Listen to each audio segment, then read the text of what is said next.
Hello and welcome to another episode of Teacher Talk. In this episode, we will meet Professor Khalil Osiris, and by the time we part company with him, one thing will be very clear.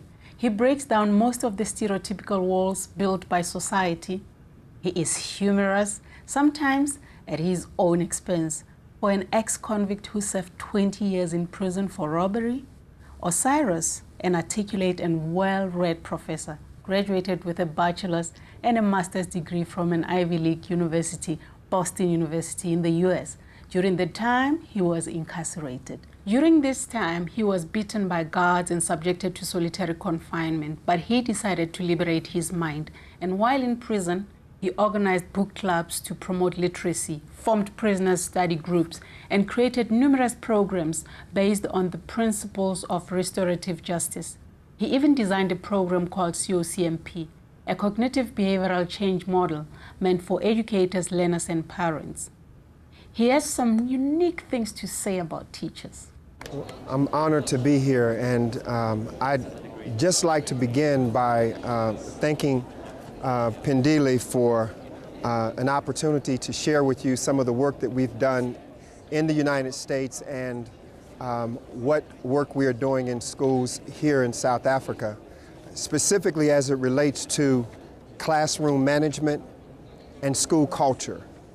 And so what I'm going to do is start by asking you just a couple questions, because when we talk about what it is we do with young people, one of the biggest questions is, well, how can that help me be more effective as a teacher when we're talking with educators? How can I, without adding to my workload in any major way, take what you have learned, take the techniques, the skills, the tools, and use them to be more effective in the classroom?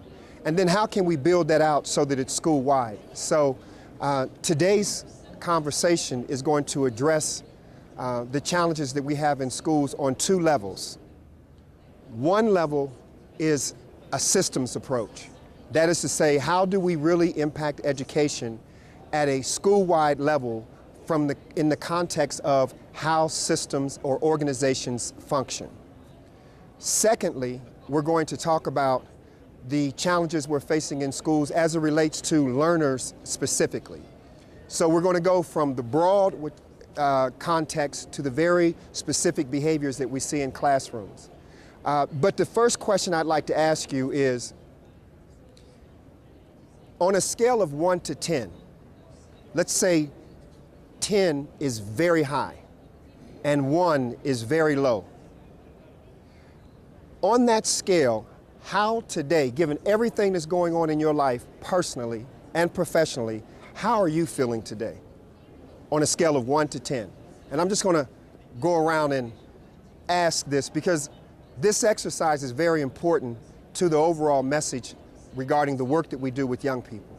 Professor Osiris stipulated that the emphasis of the exercise was to encourage the audience to give a concrete description of how they were feeling. Many times educators are frustrated, uninspired, but the cause of the concern has not been focused on. And this exercise was to define those feelings. The question to ask is, are the reasons internal or external? Do these issues educators are experiencing fall under the external locus control or the internal locus control? Let's hear more about what Professor Osiris has to say on the topic. The reason why it's important for you to ask this question and to really discover for yourself where it's mostly coming from is because if it's an external locus of control, it's basically out of your control. You are not in control. You cannot make the government do anything individually. Your challenge, if that's your challenge at your school, that the government's not supporting you, then you're going to remain frustrated for a very long time, I assure you. The second part of this is an internal locus of control. And what we're really asking is, given the reasons you've shared, if they are internal, if these reasons represent an internal factor or internal locus of control, then there's something very specific you can do about that. But you first have to start with identifying concretely what it is you're feeling and why. so that you can begin to identify the source of those feelings and then create some plan or strategy to resolve it.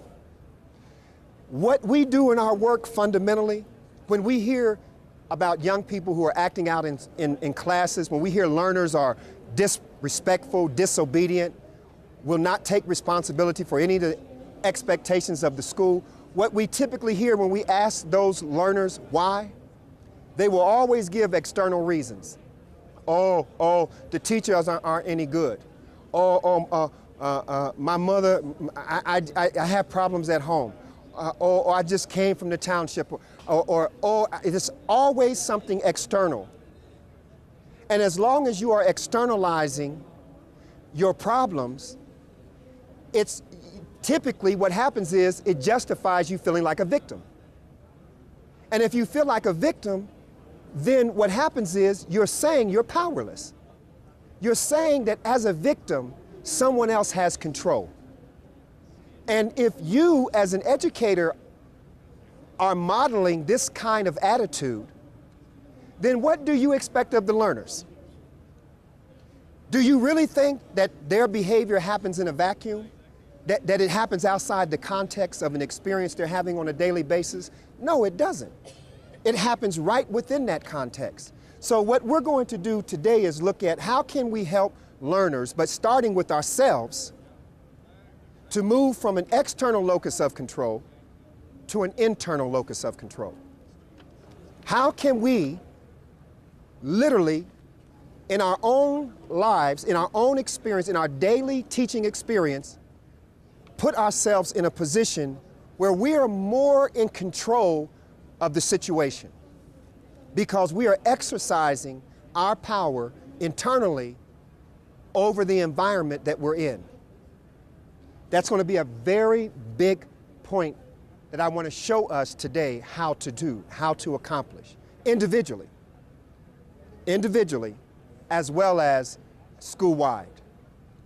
Now, given that we've seen the power of this external and internal, and we now have some sense of what it means, I'm going to ask you, would you say that the primary reasons that you picked a 4, correct?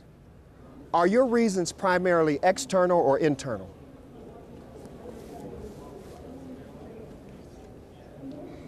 Both. Okay. What is the primary external factor that you're looking at for you saying you're a 4? The external part of it will be from the side of the government. From the side of the government. So what they're not doing. And internally, what is the primary factor that has you at a 4? Sitting with the kids in front of you without discipline or maybe disrespect. Yes. But then as she mentioned that we are trying to communicate with them but we don't reach them. Yes. And then another thing is like if you are there out for them. Yes. They are not there. Mm-hmm. Mm-hmm. Okay. Now, I'm going to share something with you. Okay, so she's saying there's 2 points. And typically, as educators, you're going to be faced with both external and internal factors. It's going to be a kind of a mix there for you. And so the ideal is, given that you want to be in more control, you want to be more positive and you want to be more productive in your role as a teacher, you've got to make that distinction for yourself so that you don't find yourself every day frustrated at school. Otherwise, you will get up in the morning and not even want to go to school. You will actually end up acting out the same behavior you accuse the learners of.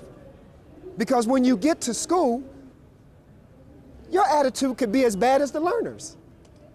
If you're frustrated, if you're not being supported, if every time you try to do something correct, someone is suppressing you or beating you down. So this is a very important issue that we have to deal with. Now there's basically 5 components that we have in our work for how we begin to train people to engage this process. And the first part of this, the first one is values.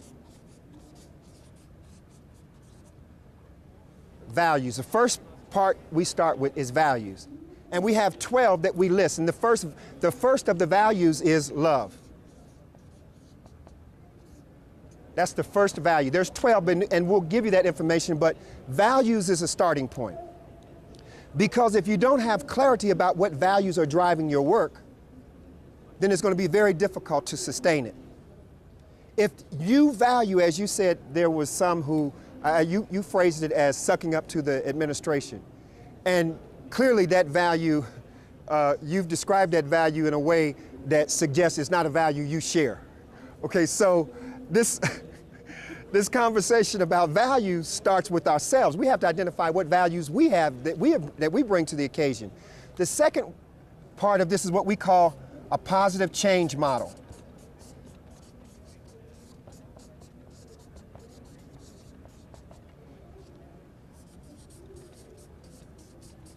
And in the positive change model, we're going to actually show you how to use this process to begin to understand what you can do to be more effective when situations arise in a classroom, for example, or when they arise in your school.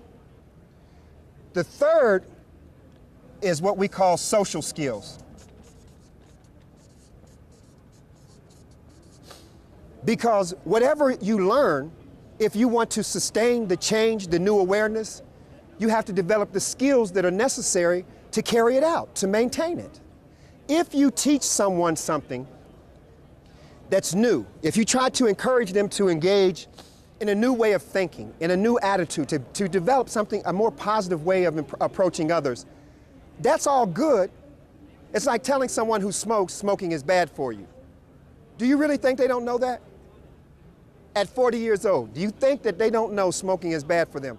They knew what their health was before they started smoking, and they know what their health is now, smoking heavily. So they know smoking is bad. They have an awareness that comes out of the positive change model, but what they don't have is the skill set, what is additionally needed to activate that awareness. This fourth area that we're going to look at is called moral reasoning.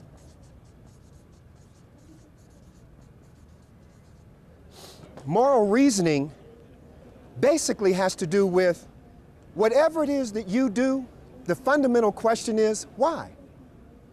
Why did you do it? And if you don't have a sense of why you did it, it's going to be very difficult for you to sustain your reasoning for doing it. So the moral reasoning means that underneath every decision you make, underneath all of the action that you take, there is a why question that you need to be grappling with. If you resign from teaching, you need to really be clear about why. And the more clear you are about why, the more clear you will be about what your next steps are. The fifth area that was focused on is termed BPIS, Positive Behavioral Interventions and Supports. The second part of that is called RTI, which is Response to Interventions. For example, if you work with troubled youth, they already exhibit barriers of learning and behavior. So to expect them to function traditionally in a classroom is unrealistic. Professor Osiris states that typically traditional methods of teaching are ineffective in addressing this type of learner population. The focus areas, BPIS and RTI, represent an evidence-based framework to set up school management. Let's hear more about what Professor Osiris has to say about these focus areas. So PBIS, Positive Behavioral Interventions and Supports, and RTI, Response to Interventions, this represents an evidence-based framework for how you set up school management, how we as a school-wide process will begin to implement strategies and practices that are effective in reducing disciplinary problems, in increasing academic performance or achievement, and in strengthening self-esteem, but school-home partnerships. Because a lot of this, some of you have encountered the parents of the children that you're working with, and you struggle with the parents. So it's not just that you're dealing with the child in isolation, you're actually looking at a process whereby if you do not have a model that addresses the school-wide climate or the culture of the school, it's going to be very difficult for you as a teacher to operate in your isolated classroom and think that your learner is going to leave your classroom and sustain the good work they're doing with you. Because you have no model outside your classroom. And even what you're doing, oftentimes, you have not documented what you're doing in such a way where it's curricular, where someone could step in on the day that you're not there. What a blessing. What a blessing. So as we look through this process, we're now going to go into exactly how the model is implemented. These are the 5 core steps. First, values. Are any of you working with learners who you feel don't have values? You say, you who are working with the learners from the juvenile justice side of this, you feel that the learners, that just seem like not to have any values. Have you encountered that? Any others of you encountered that with the learners you're working with? They seem not to have any values, or their values seem to be absent. Has that been any part of your experience? Okay. Here's what we say about values. First of all, there's never a time when people don't have values. But here's what we say about values. When we talk about values and we use love as a concrete example, what we talk about in this context is how love can be expressed in a negative way as well as a positive way. So here's someone, if you see them and they tell you they love you. For example, how many of you are parents? Anybody here a parent?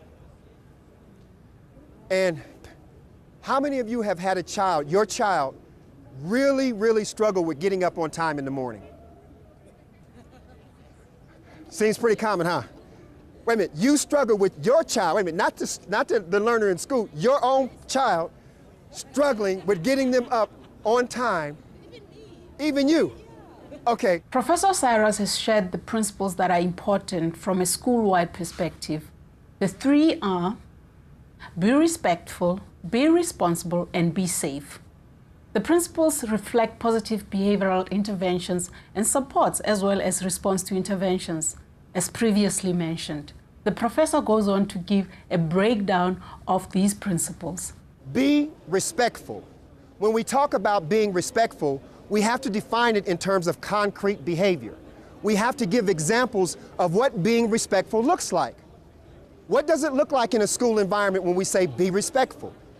If you're teaching the value from the beginning as a core expectation school-wide, then children come into the school culture and the school environment with an expectation that these values are consistently demonstrated, are consistently exercised and activated throughout the school, whatever classroom they go into. But if you have on the other hand, a teacher who is disrespectful to learners, if you have an example of a teacher who is disrespectful to other teachers, if you have an example of teachers who are disrespectful to the administration, then the value of being respectful isn't being activated and consistently supported in your school. And it's going to be very difficult for you to get uniformity of action on the part of those learners. Because let me just share this with you. The only way to get unity of action is if you have unity of thought. The only way for you to ever achieve unity of action in any situation is if you first develop unity of thought. And unity of thought simply means that you have shared values, shared expectations around the work that you're doing collectively. This second value of be responsible. You know how you want children to do the homework assignments that you give them and do all the other things in the classroom and time on task spent very well? Being responsible. You define it in terms of concrete behavior. Do not leave it to chance. You do not want children to be unclear about what being responsible looks like on a daily basis in their classroom.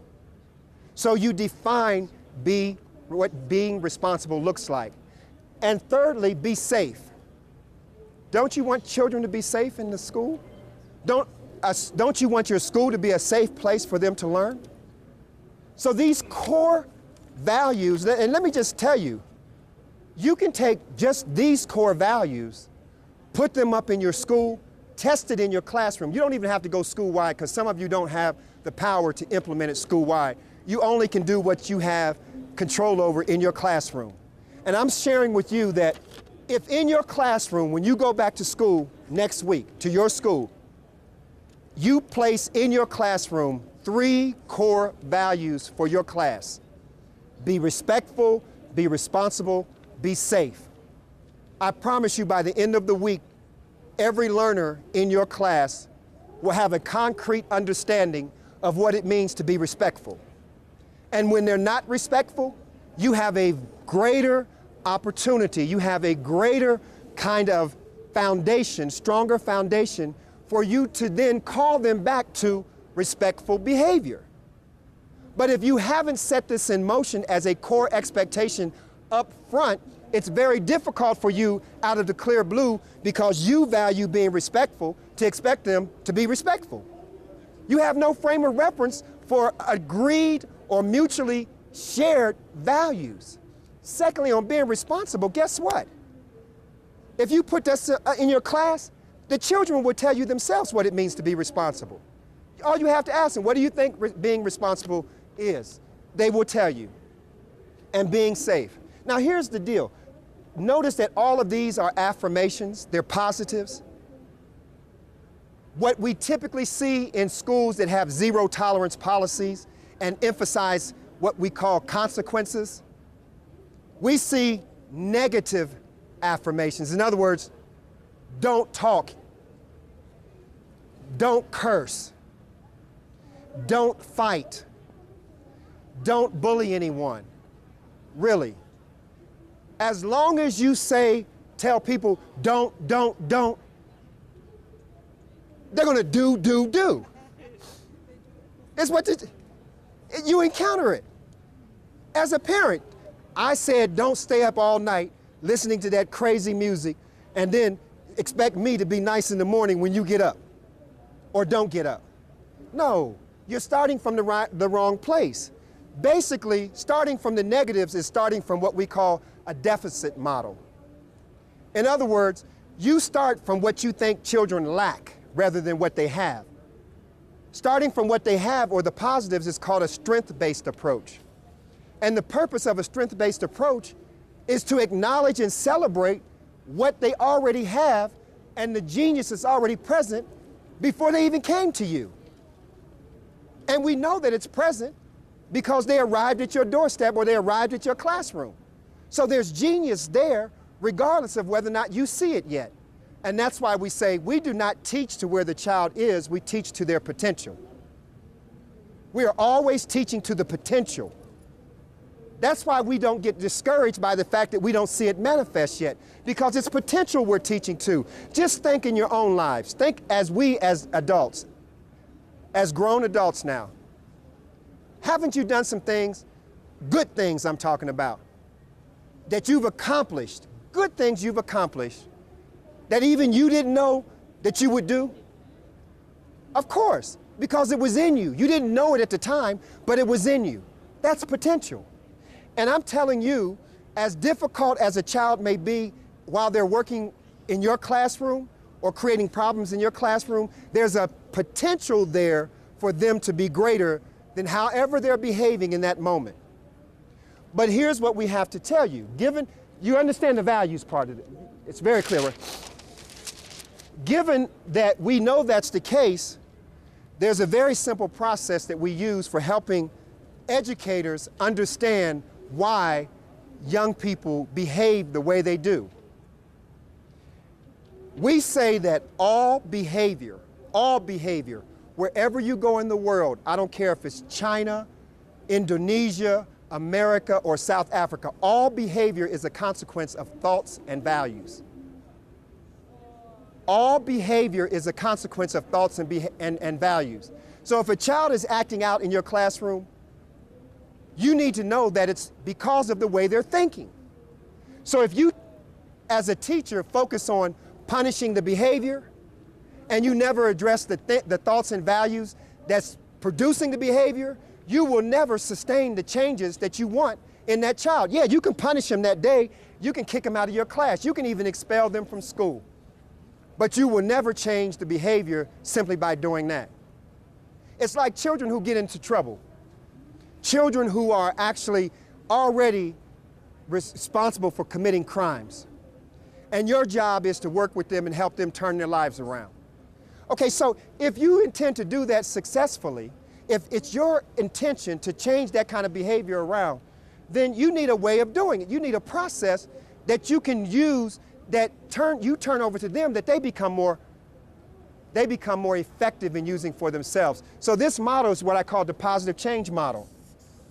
It's just like this. Okay, at the top of the positive change model is what we call thoughts and values, and it's all positive. Remember I told you about those values, and I started with love, and I say here's what it looks like concretely. So if we're teaching to a value, love or respectful, being respectful, and it's positive from the start, then what would change this positive behavior? What is this positive thought or value? What would change it most dramatically? What we know from the research, it's conditions or circumstances. A condition or circumstances like your classroom or the situation at home or whatever they're going through in their life. There's going to always be a condition or a situation in your life that will challenge you on the basis of what you're thinking and what your values are.